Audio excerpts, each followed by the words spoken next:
Hey guys, so I'm here today with Fran with Asha Vista Behavioral Institute.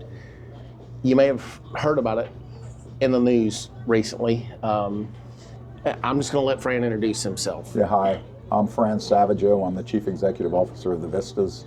Asha Vista being one of the facilities that we propose to operate here in Horry County, South Carolina. Awesome. So, Fran, what I'd like to do, first of all, thank you for taking the time out of your day to meet with me, number one. Pleasure. I'm not an interviewer, I'm not a reporter, I'm not somebody from the media, I'm just a concerned citizen. And I had a couple people reach out to me with questions about what's taking place at your location, proposed location. Well, I don't know. So my goal today is to just learn more about it. And saying that, I've got a couple of questions I want to ask, and I want to try and keep this between 10 and 15 minutes because I've got a short attention span. I'm sure I'm not the only one. So I'll just go into it right off. Can you give me a brief overview of the services that your institute's going to provide? You bet. So we have received a certificate of need from the state of South Carolina to provide acute psychiatric care. 78 beds have been licensed for us to operate. We are looking to do that at the Old Oak Arbor facility on 707 in sort of south of the Burgess community, Murrells Inlet-ish, right? But before in Horry County. We're going to treat individuals in a short-term length of stay, 7 to 10 days, adult population only, and we're going to treat our community. We're going to treat every man, every woman, every child, every geriatric patient that needs psychiatric health care. We are not going to do chemical dependency or substance use disorder work. We're not going to do outpatient work. We're not going to do medication-assisted treatment or opioid treatment program work. And we are not going to do any kind of long-term residential care. We're going to do acute psychiatric care. People suffering from acute onset of depression or suicidality, or people who need medication management who have already been identified as having a mental disease. We are not a long-term asylum care institution. We're a short-term crisis stabilization, evaluation, again, stabilization, short-term treatment, and then we plan and we let these people lead a more meaningful outpatient life. But those outpatient services will be through a network of providers that do that work in Horry and Georgetown County. We will not do that work at that location. Okay. I think that kind of addresses another question that I had. Something that I've seen a lot since there was a recent meeting that I caught it on the news. It seems like the general perception from the community as a whole, people know that the services that you provide are needed. They just don't want it near them. Why do you think that is? You know, it is a normal and often experienced situation for us who work in this business. I've been in this business 46 years, 46. It's my life's work. And folks are afraid of what they do not understand.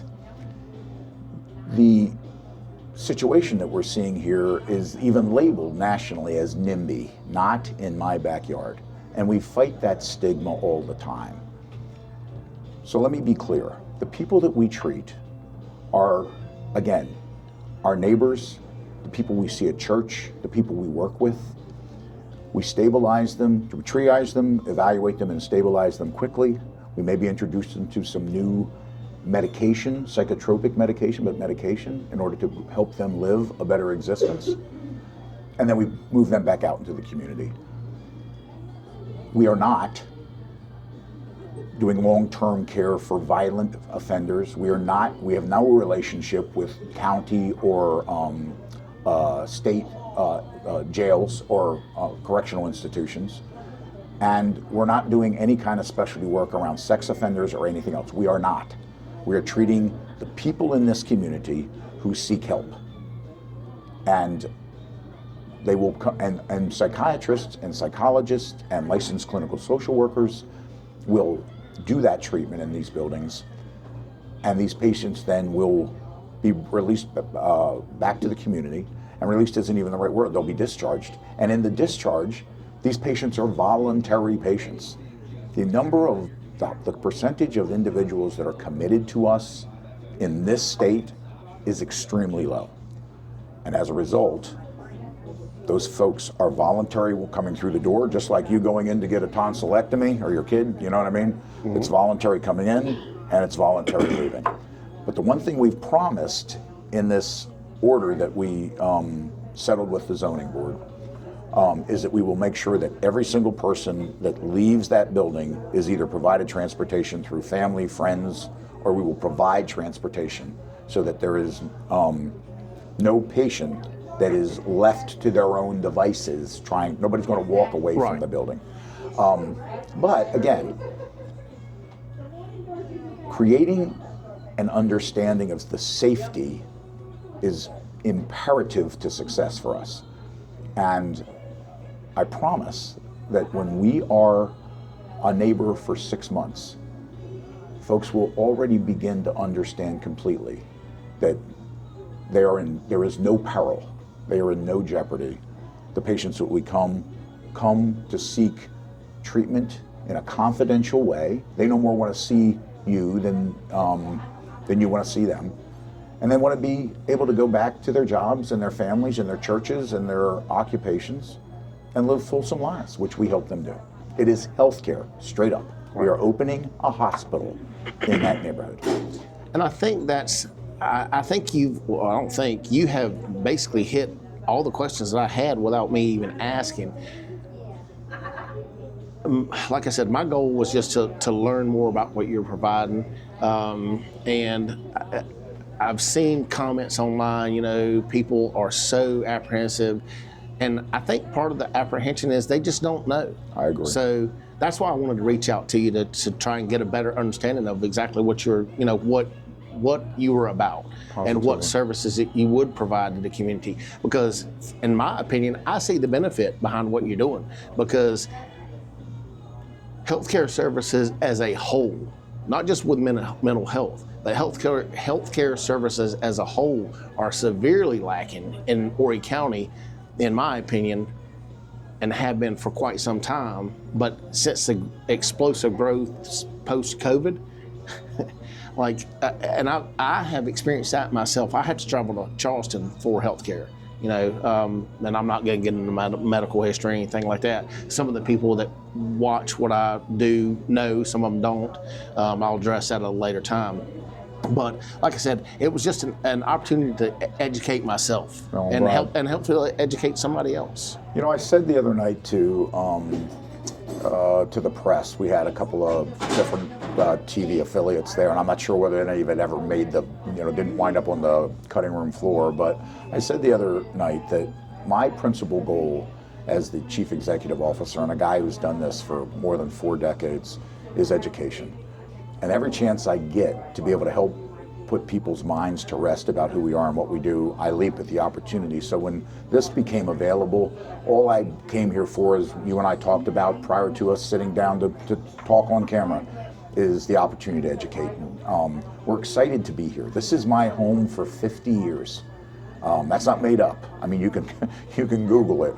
We at the Savagos have lived in North Myrtle Beach in Horry County since I was 16 years old, and I'm 66, right? So I want to do this legacy for us. I established Lighthouse Care Center back in 2000. We had opened in 2002. We sold it in 2008 as part of a larger group of hospitals. We have no intention of doing that here. I'm a principal owner of this hospital. It's local people delivering behavioral services to our community, and it's no more or less than that. And I appreciate you saying that. That kind of coincides, ironically enough, with something that I'm huge on: local supporting locals. I mean, that's literally, we could do this in most of the state of South Carolina. If you saw recently, we've moved into the #1 growth dynamic of all 50 states. South Carolina is growing faster than any other state. So these opportunities are available in a number of other counties throughout the state of South Carolina.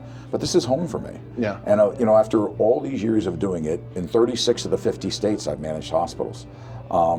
Being able to come home and do it now at this point in my life for my friends and my colleagues and the people I know, with people who I love, is going to be the greatest opportunity for me to leave as legacy. And that's what I want people to know. Awesome.